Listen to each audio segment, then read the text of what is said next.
오늘은 출애굽기 2장 1절에서부터 10절까지의 말씀을 통하여서 하나님의 은혜의 말씀을 나누게 합니다. 출애굽기를 보면 무엇이 보입니까? 출애굽기를 보면 인생이 보입니다. 그래서 1장과 2장 보고 듣고 알고, 하나님은 우리를 보고 계셔요. 하나님은 우리를 알고 계시고요, 우리를 듣고 계십니다. 오늘 모세의 출생에 대한 내용이 바로 이 출애굽기 2장에 대한 내용입니다. 근데 가만히 생각해 보면은요, 왜 이 출생에 대한 이야기가 나옵니까? 2장 후반에 가면은요, 이스라엘 백성들이 고욕과 어려움 가운데 하나님께 부르짖습니다. 하나님, 우리를 도와주시옵소서, 우리를 건져 주시옵소서. 그렇게 하나님께 부르짖어요. 1장에서 그런 고욕과 어려움이 없을 때 어떻게 합니까? 그들이 부르짖지 않다가 그 고욕이 심해지고 고난과 고통이 임하니까 하나님께 이제 나중에 부르짖습니다. 그런데 오늘 그 부르짖기 전에 2장 1절에 보면 뭐라 합니까? 레위 가족 중 한 사람이 가서 레위에게 장가들어서 나중에 아이를 낳습니다. 그 이름이 뭐예요? 모세지요. 그의 형은요, 아론이고 그의 누나는요, 미리암입니다. 미리암, 아론, 모세는 하나님께 쓰임받은 사람이죠. 벌써 모세가 80세 하나님께 부름받아 이스라엘 백성을 인도해내지 않습니까? 쉽게 말하면 벌써 하나님은요, 이스라엘 백성들을 위해서 몇 년 전부터 준비했습니까? 모세가 출생, 즉 모세를 쓰시기 전, 모세를 불러서 콜링하셔서 하나님께서 이스라엘의 리더로 세우시기 전 80년 전에 벌써 누구를 준비하셨습니까? 모세를 준비하시더라는 겁니다. 우리 하나님은 어떤 하나님입니까? 바로 예비의 하나님이라는 거예요. 하나님 벌써 80년 전부터 모세를 벌써 준비시켜 주지 않습니까? 오늘 1절 보십시오. 레위 가족 중 한 사람이 가서 레위 여자에게 장가들어 그랬습니다. 참 은혜되는 말씀 아닙니까? 여러분, 노욕과 괴로움 가운데 있었던 사람입니다. 이 당시에 레위 가족은요, 레위는 제사장 그룹이죠. 그런데 제사장은 언제 제사장 그룹으로 인정되기 시작합니까? 광야에서부터 아닙니까? 광야에서 모세가 시내산에서 십계명을 받고 돌아온 다음에 아론 계열, 그 레위 족속들에게 아론 제사장직을 물려주는 그 임직식을 하지 않습니까? 그러니 레위 족속은 지금 아직까지는 레위 족속은 하나님의 말씀을 대변하는 제사장 그룹은 아니었지만, 그런데 레위 가족 한 사람, 이스라엘 백성 중에 레위 족속에 속한 한 사람이 레위 여자에게 장가들었다는 거예요. 벌써 어떻습니까? 어려운 시대 때도 불구하고 수많은 민족들이 섞여 사는 그러한 상황 가운데서도 불구하고 레위 가족 중에 한 사람이 레위 여자에게 장가들었다는 것은 무슨 말입니까? 신앙의 여자를 찾았다는 것이죠. 그도 신앙이고 그도 하나님을 섬기는 사람이고 그 또한 하나님을 섬기는 여성을 찾기 위해서 한 사람이 레위 여자에게 장가들었다는 거예요. 그죠? 여러분, 결혼은요, 전도가 아닙니다. 내가 전도해서 저 남자 혹은 저 여자를 구원해내야 되겠다. 천만의 말씀입니다. 결혼은 전도가 아닙니다. 결혼은요, 하나 되는 것이죠. 신앙으로 하나 되는 것입니다. 그죠? 그래서 이 동일한 축복, 은혜 가운데 시작되는 것이 얼마나 귀합니까? 그렇지 않습니까? 한 분은 예수 믿고, 한 여성은 여자나 남자나 한쪽은 예수 믿고 한쪽은 예수 믿지 않으면 무슨 일이 생깁니까? 문화적인 충돌이 생깁니다. 문화 충돌은요, 한국과 미국에서만 나오는 게 아닙니다. 외국에서만 나오는 게 아닙니다. 가정 안에서도 문화 충돌이 생기는 거예요. 그렇지 않습니까? 아내는 예수를 잘 믿어가지고 매일같이 주님 앞에 기도하고 무릎 꿇고 간절히 간구하는데요. 그런데 남편은요, 예수를 믿지 않고 하나님 앞에 나아가지 않고 세상 것 취하고 세상 것 흥청망청하니까 소망이 없다라는 거예요. 소망이 없더라. 한국의 유명한 목사님 한 분 중에 제가 이름을 대면 여러분도 다 아실 만한 분이신데요. 이분이 원래는 목회자가 아니었어요. 출판 일을 하시는 출판업을 하셨던 잘 나가는 그 출판업자였습니다. 근데 이분이 자기는 결혼해가지고요, 나름대로 아내에게 잘해주고 돈 잘 벌어주고 그렇게 인정받는 사람인 줄 알았답니다. 그런데 그가 한 번은 집에 와가지고요, 밤에 새벽 2시쯤인가 잠을 깬 거예요. 술 취해서 먹고 자다가 새벽 2시쯤 잠을 깬 겁니다. 잠에서 깨가지고 일어나가지고 물을 먹으러 화장실을 간 거예요. 부엌을 간 거죠. 화장실 갔다가 부엌을 갔는데 자기 아내가요, 그 침대, 그 소파죠. 소파에 엎드려 가지고요, 펑펑 울더라는 거예요. 펑펑 울더라는 거예요. 소파에 엎드려서 울더라는 거예요. 자기 너무 놀랬다는 거예요. 자기가 돈도 잘 벌어주고 자기 나름대로 인정받는, 세상적으로 볼 때 남부럽지 않은 남편으로서의 역할을 잘 감당하는 사람이라고 생각했는데, 보니까는 아내가요, 자기가 부엌을 왔다 갔다 했는지도 모르고 눈물을 흘리면서 막 애통해하더라는 겁니다. 그러면서 뭐라고 기도하냐면, 하나님, 이 가정에는 소망이 없습니다. 하나님, 이 가정에는 소망이 없어요. 하나님, 내 남편을 불쌍히 여겨달라 주세요 하면서 막 통곡을 기도하는 거예요. 내 남편이 소망이 없습니다. 내 남편을 불쌍히 여겨주세요. 차라리 하나님, 나 천국 가고 싶어요. 그러면서 기도를 막 하는 거예요. 자기가 그때 충격을 받았다는 겁니다. 왜 충격을 받았느냐? 자기는 남편으로서 잘 역할을 하고요, 돈도 잘 벌어주고 아무 문제가 없었을 거라고 생각했다고 해요. 그런데 아내가요, 이 가정에 소망이 없습니다. 하나님, 차라리 나를 천국으로 데려가세요. 남편이 예수 믿지 않는 것 때문에 구절절히 눈물 흘리고 하는 그 모습을 보고서요, 이제 나중에 목사님 됐지만 그분이 충격을 받은 거예요. 그러면서 충격을 받았습니다. 내가 도대체 어떻게 살아왔길래 내 아내가 나와 함께 같이 눕고 자는 그 내 아내가 저렇게 우리 가정에 소망이 없습니다 라고 통곡을 할까. 그래서 그가 그때부터 깨닫고요, 아내를 기쁘게 하기 위해서 주일을 같이 교회를 다니기 시작했다가 신앙이 들어간 거예요. 그리고 그가 뒤늦게 주의 일꾼이 돼가지고요, 한국의 유명한 목사님으로서 인정을 받고 지금 이제 은퇴하셨는데, 여러분, 신앙이 동일해야 됩니다. 같은 신앙이어야 돼요. 그렇지 않습니까? 예수 믿지 않는 남편을 데리고서 예수 믿게 하려면요, 적어도 10년, 15년은 가야 되고, 문화가 틀려요. 그렇잖아요. 기본으로 시작할 수 있는 거, 그렇지 않습니까? 같은 신앙 안에서 예수 믿고 기도하면은요, 그 기본 아닙니까? 예수 주일날 성수주일하고 말씀 준비하고 11조 헌물 생활하고 봉사하는 것이 기본인데, 그 기본이 안 돼요. 그렇잖아요. 왜 교회를 가야 되느냐? 이 날씨 좋은 날에 왜 교회 가느냐? 이 비 오는 날에 왜 가야 되느냐? 이 추운 날에 왜 가야 되느냐? 이 더운 날에 왜 가야 되느냐? 사사건건 문화적 충돌, 의견 충돌이 생깁니다. 그렇잖아요. 그러니 한 사람 전도하는 게 얼마나 어렵습니까? 그러니 이런 어려운 시대, 노역 가운데 힘이 없고 고생 가운데 이 레위 가족 중 한 사람이 가서 레위 여자에게 장가 들었다는 거예요. 무슨 말입니까? 신앙의 삶을 살겠다고 결단하니까 신앙의 여자를 위해서 또 찾게 되더라는 것입니다. 그런 가정 분위기가 있어요. 그렇잖아요. 요셉과 마리아를 보십시오. 요셉과 마리아가 정혼했습니다. 마리아가 잉태를 했어요. 깜짝 놀라죠. 그런데 하나님의 천사가 요셉이 뭘 합니까? 성녀를 잉태했다. 그러니 끊지 말아라. 아내를 받아들여라. 그러자 요셉이 어떻게 합니까? 성령의 음성을 듣고 그를 받아들입니다. 어떤 사람이었습니까? 신앙의 사람이었습니다. 마리아는 또 어떻습니까? 내가 지극히 높으신 하나님의 은혜를 입었다. 내가 아들을 낳을 것이요, 그 아이를 임마누엘이라 하라. 그렇습니다. 내가 남자를 알지 못하는데 어떻게 아들을 낳습니까? 전능하신 하나님의 성령이 그렇게 하셨다. 그랬더니 뭐라 합니까? 마리아가 주의 계집종이오니 주의 말씀대로 이루어질 것입니다. 요셉도 마리아도요, 뭐가 있었습니까? 신앙의 기본이 있었기 때문에 그 가정에 하나님이 누구를 보내셨습니까? 예수 그리스도를 보내셨지 않습니까? 오늘 저와 여러분도 마찬가지입니다. 신앙의 가정을 잘 이루어 가셔야 돼요. 신앙의 가정.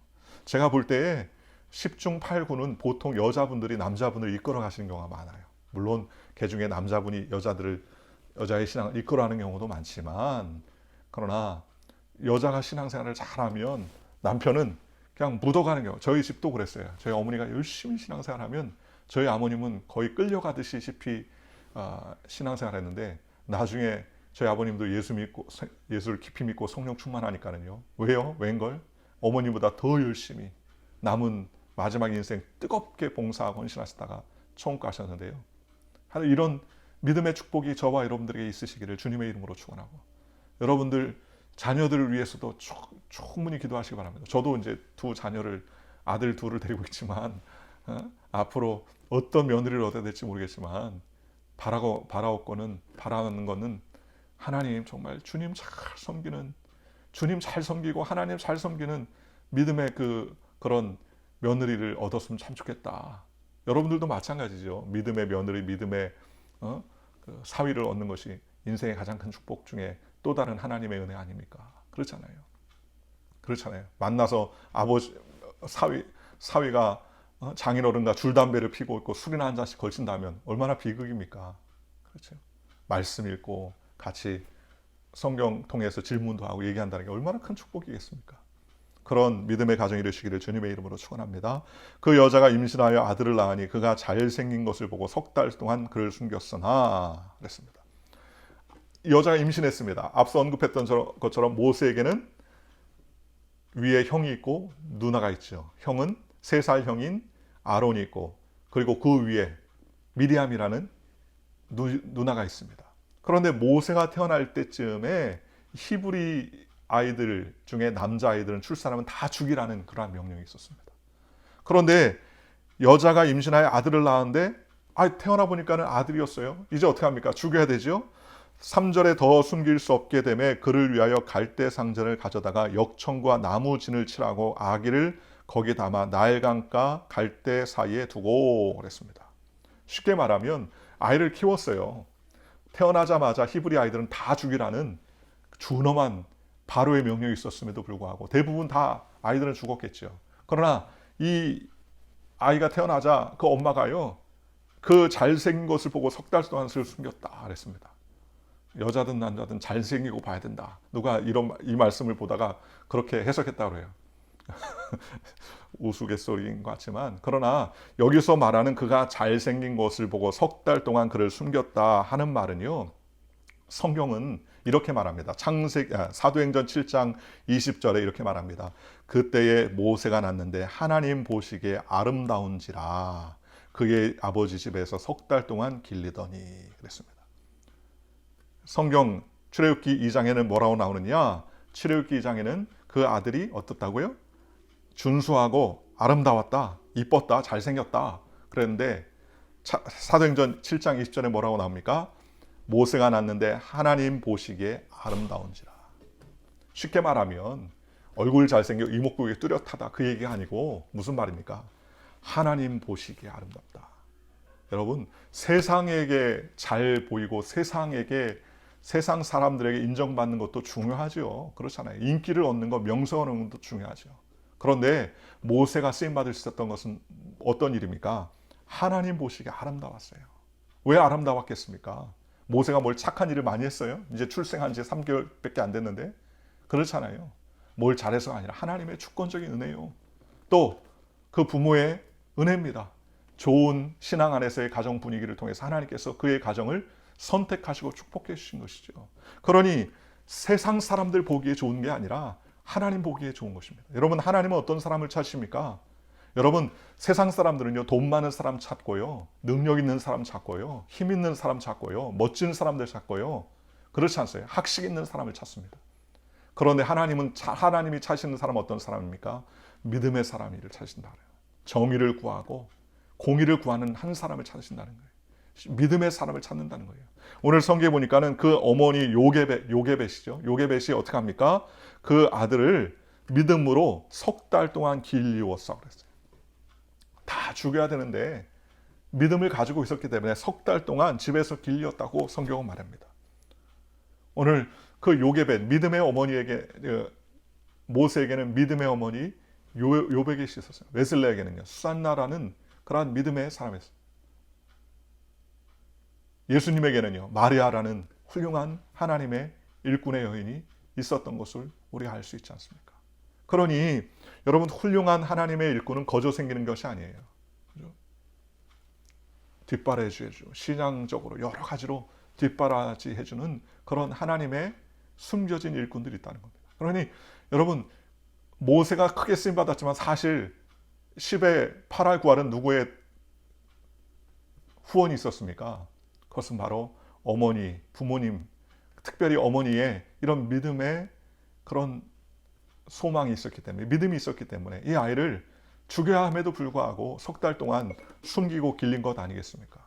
오늘 저와 여러분이 이런 주의 일꾼이 되시기를 주님의 이름으로 축원합니다. 그래서 하나님 보시기에 아름답다는 사실을 깨닫고 어떻게 합니까? 집에서 석 달 동안 길렀어요. 버려진 후에 바로의 딸이 그를 데려가 자기 아들로 죄송합니다. 출애굽기 2장이죠. 3절 더 숨길 수 없게 되매 그를 위하여 갈대 상자를 가져다가 역청과 나무진을 칠하고 아기를 거기 담아 나일강가 갈대 사이에 두고 그의 누이가 어떻게 되는지를 알려고 멀리 섰더니 그랬습니다. 더 숨길 수 없었습니다. 그를 위하여 갈대 상자를 만들었어요. 아기가 들어갈 갈대 상자, 갈대로 상자를 만들고요. 그리고 역청과 나무진을 칠했습니다. 안 밖으로 역청과 진을 칠했어요. 무슨 말입니까? 물이 들어가서 침범하지 않게끔 역청과 나무진을 칠했다는 것이죠. 참 재밌는 것은요. 노아의 방주, 그죠? 그것을 뭐라 합니까? 노아의 아크라고 그러죠. 아크, 방주. 그리고 법궤를 담은 그 지성소 안에 있는 법궤 상자를 뭐라 합니까? 그것도 역시 아크라고 합니다. 우리는 노아의 방주라고 하고 노아의 방주 그리고 법궤라고 따로 얘기하지만 그건 같은 말이에요. 아크라는 원어가 하나예요. 방주라는 말이 하나입니다. 아크. 방주는 어떻게 합니까? 안팎에 뭘 칠했어요? 역청으로 칠했다는 거 아닙니까? 역청으로 칠했습니다. 역청은 뭡니까? 오늘날 말하면 아스팔트 재료가 되는 거예요. 방수 재료 같은 거죠. 그것을 칠했습니다. 그래서 미국의 스탠다드 석유회사가 락펠러가 큰 석유회사로 굴지에 설 수 있었던 이유 중에 하나가 성경을 읽다 보니까 이집트에서 갈대 상자에다가 역청을 칠했다는 이야기를 성경을 읽다 보니까 이 갈대 상자 역청이면 이게 석유란 말이에요. 석유. 걸쭉한 석유거든요, 이게 사실은. 그래서 그 럭펠러가 분명히 성경에 나오는 거 보면 이집트나 이쪽 중동 쪽에 분명히 많은 오일들이 묻혀 있을 것이다. 그래가지고 탐사를 보냅니다. 그런데 정말 그 탐사가 적중해서 어떻게 합니까? 석유를 찾게 되고요. 이력 스탠다드 오일 회사가요. 전 세계적으로 스타덤에 오를 수 있는 아주 굴지의 회사가 될 수 있는 그러한 중요한 계기가 되더라는 겁니다. 신앙 안에서 성경을 읽다가 아이디어를 얻은 것이죠.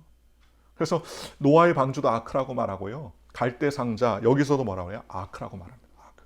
그리고 안과 밖을 역청으로 칠했다. 그렇지 않습니까? 법궤는 무엇으로 칠해졌습니까? 예수 그리스도의 보혈의 피. 어린 양의 피로 뿌리죠. 법궤는요. 법궤는 속죄제 속번제를 가지고 하면 그 시온자에다 그 피를 뿌립니다. 아크는요. 노아의 방주는 역청으로 칠했고 역청은 무엇을 상징합니까? 희생을 치르다, 대가를 지불하다라는 말이 바로 이 역청의 뜻이에요. 역청이라는 뜻이 역청이라는 말의 어원을 보면 대가를 지불하다, 보상을 하다, 대가를 지불하다.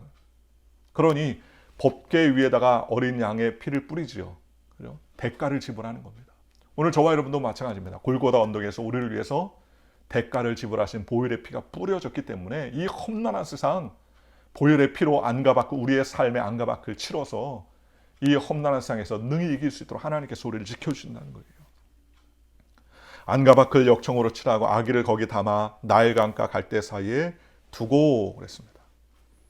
일본의 1960년대에 올림픽을 치르기 위해 가지고 유치원 하나를 이제 올림픽을 치르기 위해서 유치원 하나를 철거하게 됐습니다. 철거할 때 보니까는요. 그 옥상에, 그러니까 다락방이죠. 다락방에 보니까는 도마뱀이 꼬리 쪽에 있는데 못이 박혀가지고 벽에 이제 박혀 있는 거예요. 3년. 이게 왜 이런 일이 생겼느냐라고 물어보니까 3년 전에 도마뱀을 보고서 무서워서 그렇게 못을 박아놨다는 거예요. 죽을 줄 알고. 그런데 3년이 지났는데도 안 죽은 거예요. 그래가지고 갑자기 철거하다가 중단하고요. 생물학자들이 모여서 이걸 연구를 합니다. 도대체 얘 도마뱀이 못이 박혀 있는 상태로 3년이나 어떻게 살았냐. 나중에 봤더니요. 도마뱀 하나가 와가지고 먹이를 주는 거예요. 도마뱀 하나가. 3년 동안 그 일을 한 거죠. 그래서 이 연구를 거듭하다 보니까 이 도마뱀이 어떤 도마뱀이냐. 나중에 보면 이 도마뱀의 엄마 도마뱀인 거예요. 그게 모성애 아닙니까? 그렇잖아요. 그렇게 스완성 지진이 났을 때 중국의 스완성 지진에 수십만 명이 죽었죠. 그게 참 아름다운 그 미담이라고 하긴 좀 그렇고 엄마가 아이를 품에 안고 그 척추로 지탱을 하다가 척추가 부러져서 엄마는 죽고 아기는 살아나지 않습니까? 그 아기 그 강부에 쌓여 있는 그 아기 조그만한 핸드폰이 있는데 그 핸드폰에 그렇게 써 있잖아요. 아이한테 내가 너를 너무나 사랑했다고 기억해 달라고 그렇게 써놨더라는 거예요. 이게 모성이 아닙니까?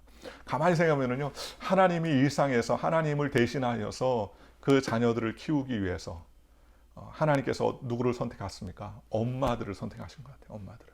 물론 아버지는요. 아버지는 무섭고 두려운 존재로서 하나님을 대변하겠지만 정말 그 모성의 지극한 사랑으로 그 어머니를 대신해서 하나님께서 그러니까 하나님을 대신해서 어머니들을 세워놓으신 것이 아닌가 그런 생각이 듭니다. 어쨌든 바로 이렇게 하나님께서 요게벳을 통해서 3개월 동안 기르고 더 이상 이제 숨길 수 없으니까 역청을 만들어서 나무징을 칠하고 갈대상자를 엮어서 띄워놓았죠.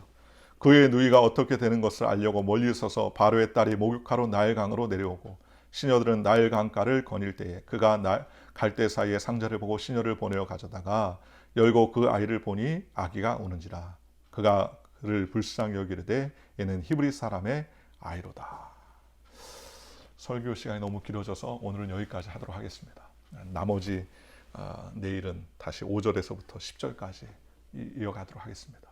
중요한 것은요, 이런 영아 사례가 빈번하게 이루어지는 이런 상황 가운데서도 하나님은 면면히 역사하시고요, 이렇게 하나님께 환경을 통해서 하나님의 리더를 세우시고 준비해 놓으시다는 겁니다. 갈대상자를 통해서 인도해 주신다는 겁니다. 오늘 저와 여러분의 갈대상자는 무엇입니까? 예수 그리스도입니다. 예수 그리스도의 보혈로 우리 안팎을 칠하고 이 코로나 시대 때 주님 앞에 쓰임받아 하나님을 기쁘시게 하는 저와 여러분들 되시기를 주님의 이름으로 간절히 축원합니다. 기도하겠습니다. 좋으신 아버지 하나님 감사합니다.